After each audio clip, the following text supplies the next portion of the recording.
Now I want to go on another rant and discuss how uploading to too many websites or YouTube channels may actually harm the performance of your videos or, in certain cases, the quality of the end product.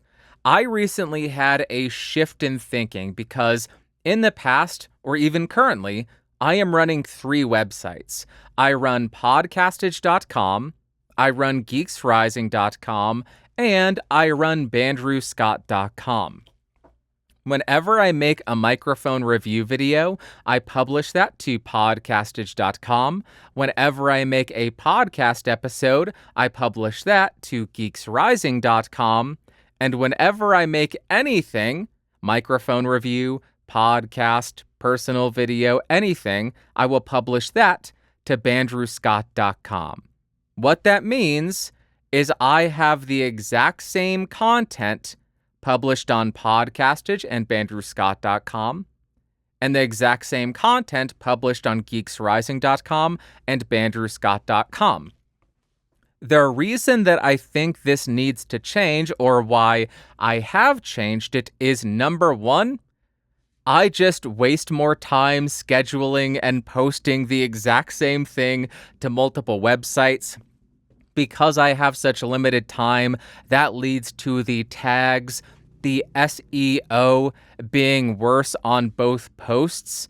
So that directly will have a negative impact on the performance of the posts because I am not optimizing them as well as I could.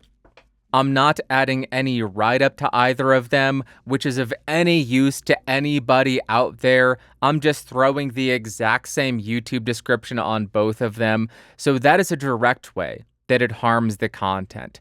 Secondly, it's decreasing the traffic on both websites. The reason I'm saying that is the audience is being split up between multiple websites. Some people will go to podcastage.com for the info. Others will go to bandrewscott.com for the information. So going forward, I am making a change to how I run things and how I publish things. I am going to stop doing that. I am going to stop cross-posting. Now, whenever I publish a microphone review, that will only go on podcastage.com. Whenever I publish a podcast episode, that is only going to go on geeksrising.com. And currently, the way I'm doing it is whenever I make a clip, I am going to upload that to bandrewscott.com and then add a write-up if I can go into more depth there to try to improve SEO, to try to improve discoverability, because I want each of these sites to have their own audience. I want them to rank separately in Google search results.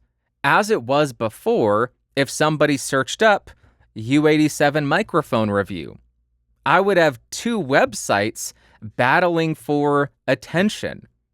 So both of those websites would be ranked lower. So now when somebody searches for that, they'll only find my review on podcasters.com, which increases the likelihood that they will click on that website, which should hopefully, in turn, lead to it performing better in the search results.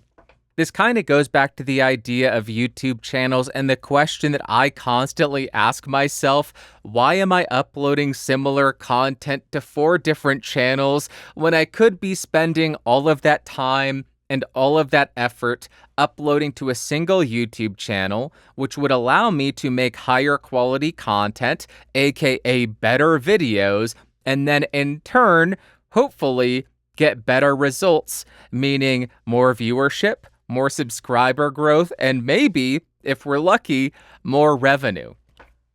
So that is kind of the mindset that I now have. I had to have this shift because I was thinking, oh, let's have all the websites in the world. Let's do everything and have it in as many places as possible. But I think that kind of directly harms how this stuff does. And if I am spreading myself too thin, am I making the best content that I can? Are my videos as good as they should be? Or am I allowing them to slip? So we'll see how this change goes. I will report back in a couple of months after this has been in practice for a while. Maybe Bandrew Scott will take off because of all the clips and the write-ups. Maybe Podcastage's website will blow up now that it doesn't have any competing website with the exact same content. What a stupid idea that was to do in the first place.